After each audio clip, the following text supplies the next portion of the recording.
무극담노 종신기 천마편 제47화 신교와 사천마가 화령 호교원의 기사 세 번째 이야기. 청풍명월 밤하늘에는 보름달이 하늘에 떠서 항주 서호를 비추고 있었다. 이 항주 서호는 모든 중원인의 칭송이 끊이지 않은 곳인데 상유천당 하유소항이라. 하늘에 천당이 있다면 땅에는 소주와 항주가 있다.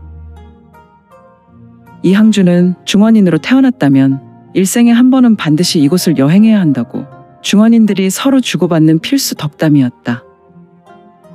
이곳 항주 서호에 간간히 불어오는 바람으로 대나무 숲에 있었던 대나무들은 서로 몸을 비비고 있었다. 매우 늦은 밤. 휘잉 휘이 스스스스스스스스스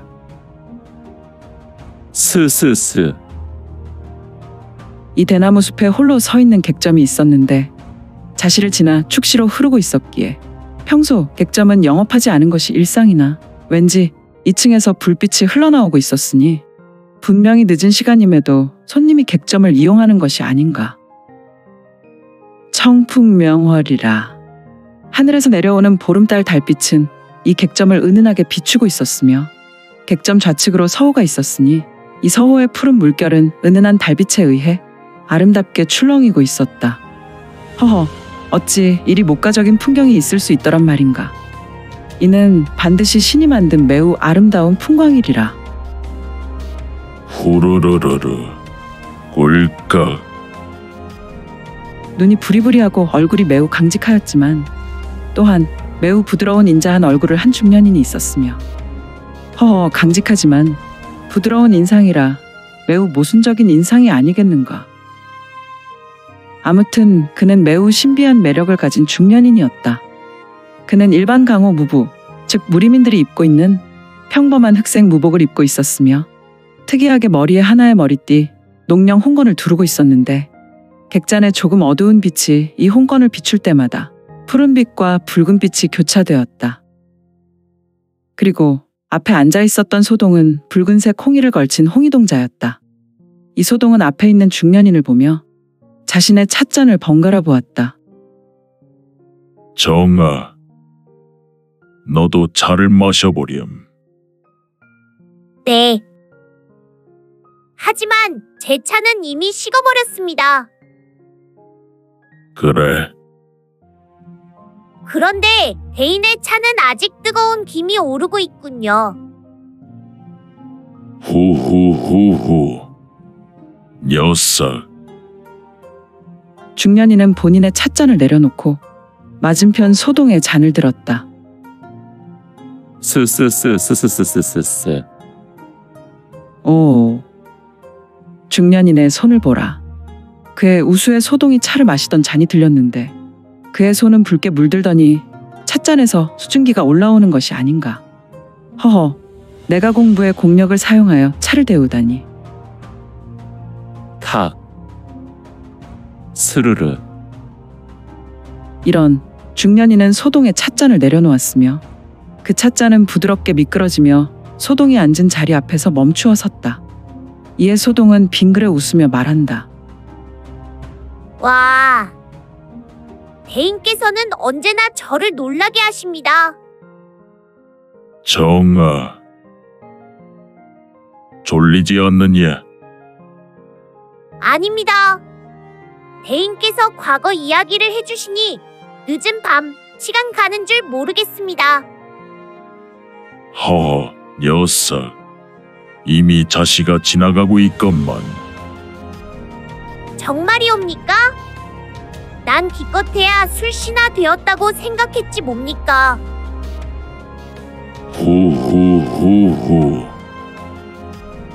중년인은 소동이 사랑스러운지 인자한 미소로 보았고 소동은 마치 친할아버지를 대하듯 친숙하였다. 그런데 대인, 정말 우리 신교의 화령호 교원에서 큰 기원을 얻으신 것이옵니까? 그리고 둘째 주모께서 정말 대인에게 큰 도움이 되셨나요? 그래, 마저 이야기하자꾸나. 아직 진시가 되려면 시간이 좀 더 지나야 하니 말이다. 진시에는 우리가 약속한 빔의 28대의 대주를 만나야 하니 말이다. 네, 알겠습니다. 중년이는 객점 천장을 보았다. 그리고 과거를 회상하는지 그의 두 눈에 물기가 촉촉이 젖어들었는데 나는 의식을 잃은 채 신교 10만대산으로 들어갔다. 물론 지금은 살아있지 않은 혈가의 가주 혈견마백과 사자무적가의 가주 마살무적겸 그리고 종천의 가주 섬천장 적상천이 나를 화룡호 교원으로 데리고 들어갔다고 하더구나. 나는 나중에 이 사실을 알게 되었고. 대인, 지금 우리 신교 사천마가에는 혈가나 사자무적가가 없습니다. 그렇지. 종천은 아직 명맥을 유지하고 우리 신교에서 사대마가의 지위를 유지하고 있지. 네, 종천은 신강 호교원의 호법 가문의 지위로 신강에서 큰 위세를 자랑하지 않습니까? 물론이지. 과거에도 그랬지만 내가 대종사의 지위에 오른 지금도 그들은 신교 4대 호법인 북마의 직위를 장자에게 물려주고 있지. 하지만 서마를 배출하는 가문이었던 혈가는 우리 신교에서 사라졌구나. 네, 대인. 신교평전에서 혈가의 바로와 멸문지화를 읽어본 기억이 있습니다. 그런데 그들은 정말 전대 대종사를 시해했던 주범 가문이었나요? 후후후후. 일마모량수 구양태정님을 시해하려던 가문이 맞는구나. 당시 혈가 가주이며 서마 그리고 그는 사만비로 전대 대종사를 최측근으로 모셨던 일인이었지. 그래서 더욱 잘못된 꿈을 꾸지 않았나 싶구나. 중년이는 바로 구양태적 다음 때 신교 대종사의 지위에 오른 류지혁이었다. 그렇다면 앞에 있는 소동이 바로 류지혁의 검동인 무정이란 소동이 아니겠는가. 중년인 신교 7대 대종사인 류지혁은 객점 천장을 보고 있었다. 그는 잠시 천장을 보며 과거 일을 회상하며 생각을 정리하고 있는 것일까. 그러다가 고개를 내리며 소동을 보며 쓴 미소를 지었다. 정아, 너는 혹시 금계포란을 아느냐? 금계포란이요? 글쎄요. 중년이는 다시 본인 앞에 있는 차를 들어 한 모금 마셨다. 후르르르르 꿀꺽. 탁. 이를 보고 있었던 소동은 의문의 표정이 되어 대인, 금계포란이라면 그냥 황금 달기 알을 품었다는 이런 말이 아니온지요? 오호호호. 단순하게 말하면 그 말이 맞는구나. 하지만 내가 화룡호 교원에서 겪은 일은 그렇게 단순한 것이 아니다. 난 그곳에서 9,010지와 발부기 중이 다스리는 발부파로 모두를 찰나에 경험했으니 말이다. 하지만 우리가 사는 세상에서 찰나였으나 나는 그곳을 경험할 때 영겁의 시간이기도 하였지. 대인, 영검의 시간이라면 화룡호 교원에서 겪은 고통은 나에게는 영원과도 같았다. 멈춰있는 시간과 고통의 연속이었지. 물론 구천에서의 경험은 나에게 세상에서 얻을 수 있는 가장 큰 오욕질점, 궁극의 기쁨과 행복 그 자체였지만 이는 잠시 고통을 더욱 고통스럽게 만들기 위한 과정이었고, 나는 고통 속에서 죽고 싶었으나 이러한 바램도 그저 나의 뜻대로 되지 않았지. 내 안에 있었던 독점과 두 동물의 도끼는 나의 영혼까지 태워버리는 고통이 되었으니 말이다. 오, 저는 그러한 고통을 모르니 상상이 가지 않습니다. 무정이란 소동은 얼굴에 긴장감이 흘렀다. 중년인 류지혁은 얼굴에 쓴 미소를 짓고 소동을 보며 말한다. 정아가 내가 느낀 고통을 느낄 필요는 없지. 그런데 말이야. 네, 대인. 내가 큰 고통의 늪에 빠졌을 때 광명신여전에서 나를 죽이려던 자가, 아니지, 나를 죽이려던 무리라고 해야 하나. 아니, 대인을 어찌... 오호호호. 나는 그때 정말 무기력한 어린 아기와 같은 상황이었어. 금계포란의 과정을 겪고 있었지. 그렇다면... 그래, 금계포란은 단순하게 황금빛의 달기 알을 낳는 과정이라고 생각하면 안 된다. 세상사 영광은 언제나 고통 중 만들어지지. 금계가 알을 낳고 품는 것은 인내라는 과정과 고통이 동반하니 말이다. 금계포란. 영광은 고통과 인내에서 얻어지는 것이라. 정아, 너무 큰 고통은 신음조차 일도 낼 수 없단다. 오호호호. 그리고 나의 두 번째 부인 마화는 내가 가장 큰 고통 중에 몸부림치고 있을 때 찾아오게 되었지. 오호호호호호호. 중년인 류지혁은 인자한 미소를 짓고 잔잔하게 웃었으며 이를 보고 있는 소동무정은 무언가 궁금한 표정을 짓고 있었는데 지혁은 고개를 옆으로 돌려 창밖 서울을 보았다. 객잔 밖에 뜬 보름달은 휘황찬란하여 주변을 밝게 비췄고 서호의 잔물결은 매우 신비로운 풍광으로 흔들리고 있었으며 50여 년 전 신만대산 중산 화령호 교원. 짙은 구름이 낀 하늘, 때는 축시를 지나고 있었다. 화령호 교원의 주전인 광명신여전은 비록 어두운 밤이었지만 대낮처럼 여러 화등이 밝게 빛을 비추고 있었으며 주전 주변으로 줄지어 세워진 석등들도 밝게 빛을 발하고 있었다. 이곳은 신교에서도 3대 금지로서 신교 대종사도 1년에 한 번 태양절에 와서 하늘의 신 화령에게 제사를 드릴 때를 제외하고 출입을 일절 금하고 당연히 100만 신교의 교도들도 이곳을 드나들 수 없었다. 신교 3대 금지. 신교에는 3대 금지가 있었으니 동황도화원이라는 비원과 혈비갱, 화령호 교원 등이 있었다. 이 화령호 교원은 비주각이라고도 하였으며 신교의 인물들에게 금지로 정해져 있었는데 신교의 교도들은 이 세 곳을 삼비금지로 불렀다. 하지만 비원은 신교의 대종사나 대종사의 허락으로 신교의 중요 인물이 간혹 드나들었고 혈갱은 신교에서 사형에 준하는 형벌이 내려진 인물들이 들어가는 곳이었다.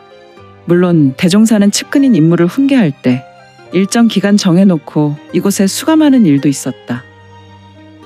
그리고 화령호 교원은 이곳 신교에서 매우 중요한 인물, 즉 신녀들이 기거하였는데 대신녀를 중심으로 화령을 모시며 만이교 정교 중 교를 호법하는 일을 담당하고 있었다. 대신녀는 만이교에서 가장 중요한 두 인물 중 하나였으며 다른 하나는 대종가의 대종사였다. 허허, 이 야심한 밤에 신교의 삼비금지, 화령호 교원의 울타리를 넘는 자들이 있었는데 이들은 모두 흑의 무복에 흑두건을 썼으니 허허, 이들이 도대체 누구란 말인가? 신교의 인물이라면 철저하게 출입을 금지하는 신녀들이 기거하는 화령호 교원이었으니. 역시 이곳 방비는 너무 허술하군. 그럼 그렇지. 10만 대산 중 가장 신비한 절지에 누가 온다고 위사나 경비가 있겠는가? 하지만 대주, 아이, 이놈. 나를 대주라 부르지 말라고 하지 않았느냐? 이곳에서 나의 신분이 노출되면 우리는 마가에서 축출된다고 하지 않았느냐? 내 녀석은 오늘 일이 우리에게 얼마나 중요한 일인지 모르더냐? 어이쿠, 죄송합니다. 대영이라 부르거라. 오늘 이곳에 모인 녀석들 모두는 나를 대영이라 부르거라. 오늘 여기에 있는 대원들 모두는 사형제 관계라 생각하면 된다. 알겠느냐? 네, 대영.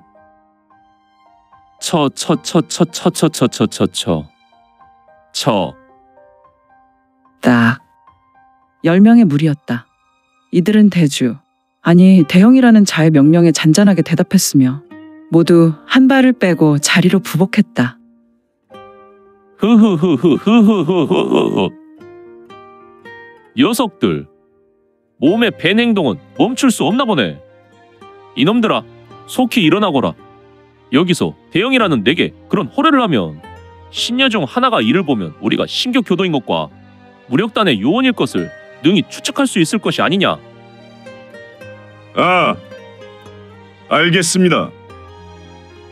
내 녀석이 대표로 한 대 쳐맞거라. 허.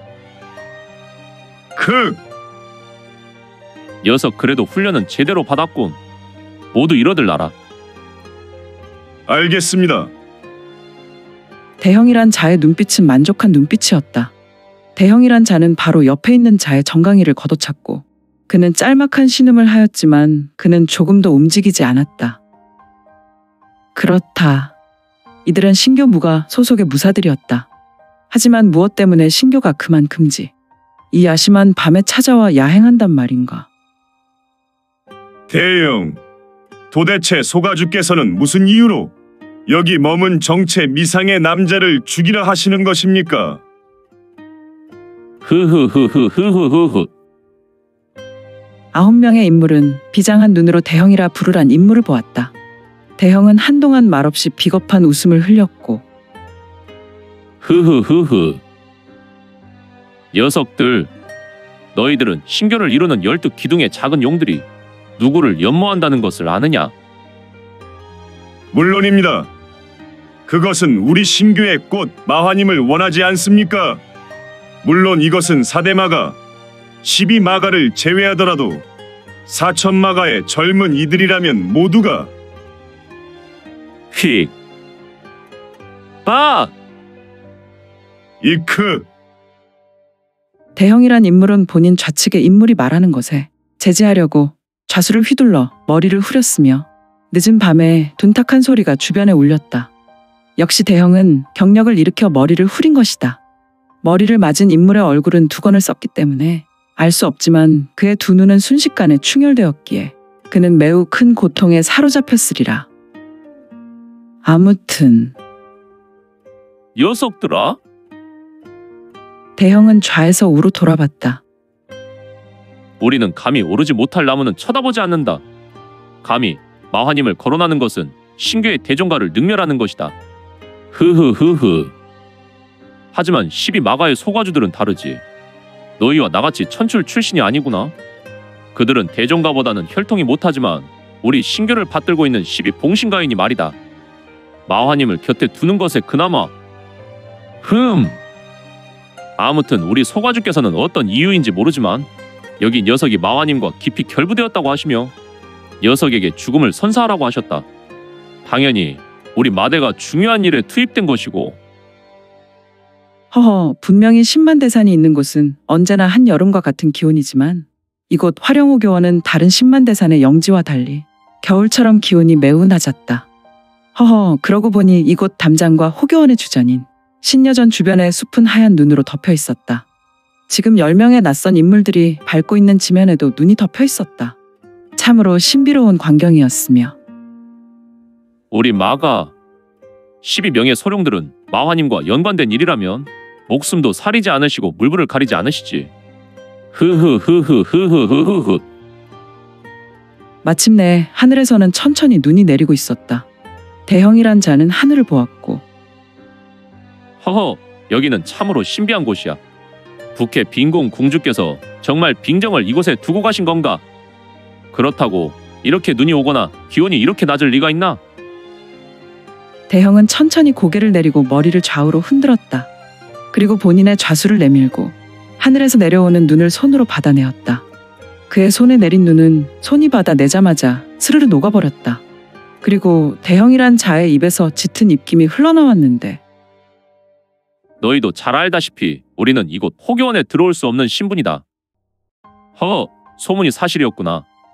이곳 화령호교원은 항상 겨울이었어. 이런 말도 안 되는 일이.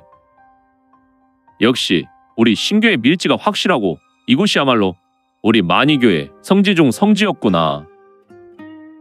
네, 대영. 마네님은 우리 가문에 방문하셔서 가주님과 대화를 나눌 때 이곳 신여전이 있는 호교원은 인신과 급제인 신이 약속한 땅이라 했습니다. 그렇지. 신교의 백성은 이곳을 신이 임재한 거룩한 땅이라 신봉하지. 하하하. 허나 우리의 목숨은 승룡마가의 것이다. 우리에게는 화령도 신이지만 승룡마가의 가주와 소주가 우리의 신이다. 그러니 소주의 눈밖에 난 녀석이라면 반드시 죽여야지. 죽여야 말고. 네. 잘 들어라. 이곳 신녀를 죽이거나 다치게 해서는 안 된다. 우리 승룡마가는 화령의 가호를 받아야 하는 가문이다. 그런데 화령을 모시는 신녀들이 죽게 된다면 화령의 가호보다 진노가 가문에게 임할 것이다. 그러니 특별히 주의하도록. 신녀를 죽이거나 다치게 해서는 절대 안 된다. 알겠느냐? 알겠습니다. 그리고 주방 숙수에게는 부탁했느냐? 물론입니다. 장숙수는 우리 가문에서 대대로 내려오는 종로의 자식인지라 쉽게 부탁할 수 있었습니다. 아마도 3분의 2의 신녀들은 깊이 자고 있을 것입니다. 수면산이 든 음식을 저녁으로 먹었을 것이니 말입니다. 그래? 그럼 신녀들이 약 30명이 안 자고 있다는 것인데. 대형, 이미 아이들에게 명령했습니다. 깨어있는 신녀들은 안전한 곳에 한데 모여 있을 것입니다. 그들은 사흘 동안 신도제를 하고 있습니다. 우리 가문에서 특별히 부탁했으니 말입니다. 그래, 잘했구나. 그렇다면 야기와 철갑은 신도제에서 기도하는 신녀들이 출입하지 못하도록 지켜서고, 만약 그곳을 나오는 신녀가 있다면 신녀의 수요를 짚어서 잠이 들도록 해라. 절대로 신녀들에게 해를 입혀서는 안 된다. 알겠습니다.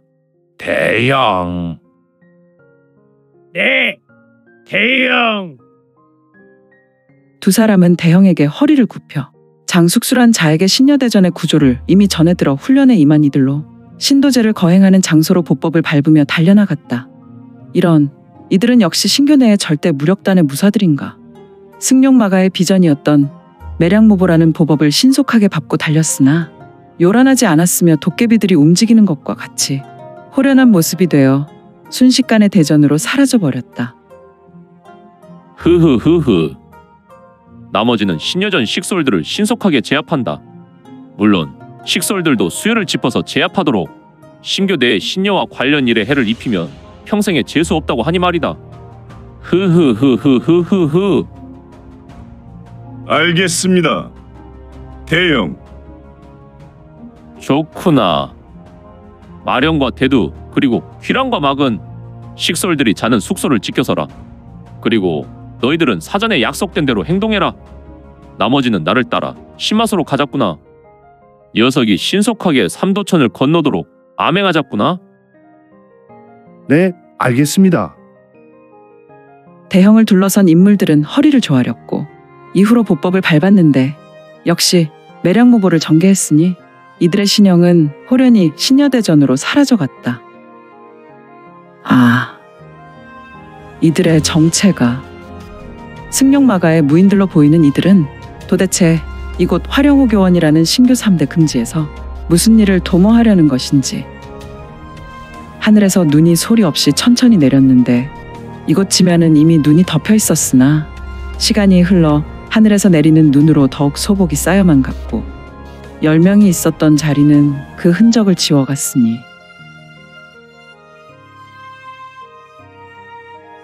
조금 어두운 실내에는 두 사람이 작은 탁자에 앉아 있었는데 탁자 위에 놓인 등잔불로 두 사람의 얼굴을 은은하게 비치고 있었다.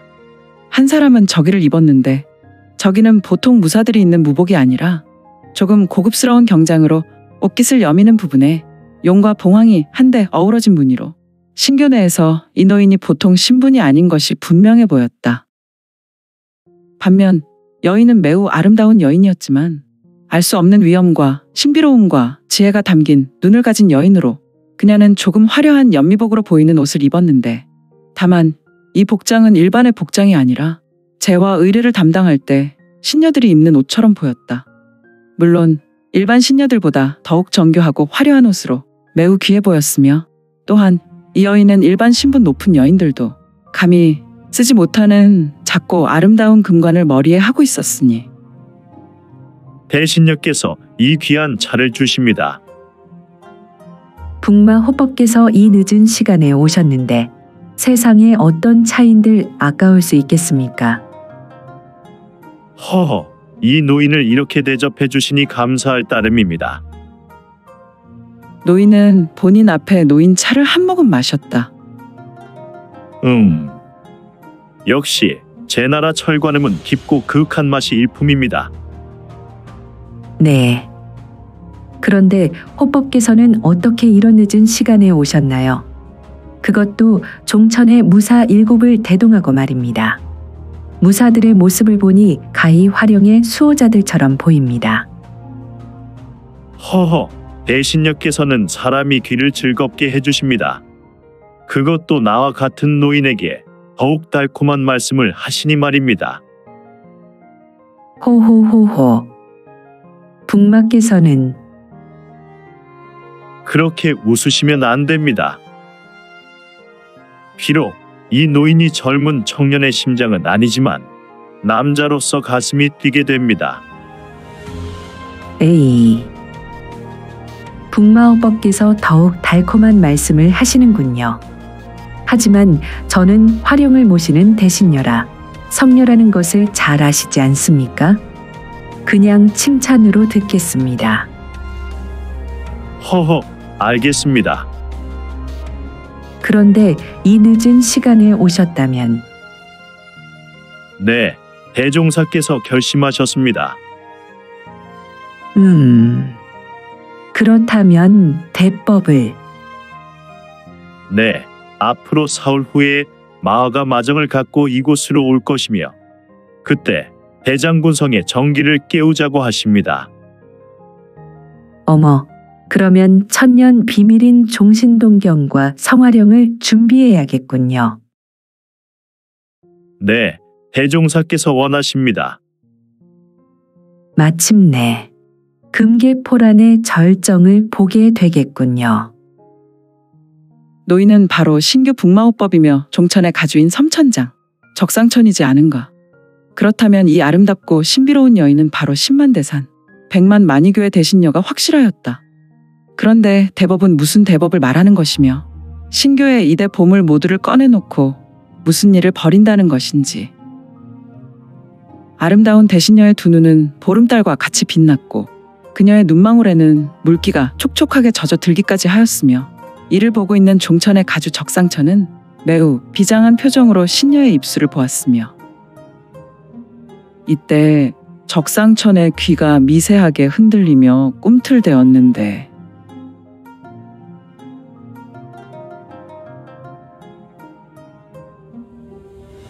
오늘 준비한 내용은 여기까지이고요. 무극담로 종신기 천마편 계속 성원 부탁드릴게요. 또한 구독, 좋아요는 본 작가의 지필에 큰 힘이 됩니다. 그럼 오늘도 최고로 멋진 하루 되세요.